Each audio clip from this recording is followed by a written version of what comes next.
حضور اکرم صلی اللہ علیہ وآلہ وسلم نے ارشاد فرمایا کہ قیامت سے پہلے جو رمضان آئے گا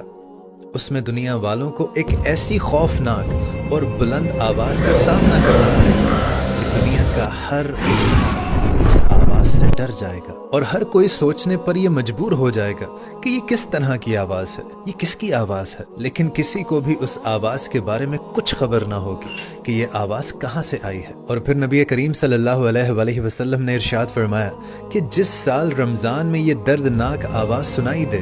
تو چاہیے کہ اس سال اپنے گھر میں 1 سال کا راشن اکٹھا جمع کر لے، کیونکہ اس کے بعد اللہ تعالیٰ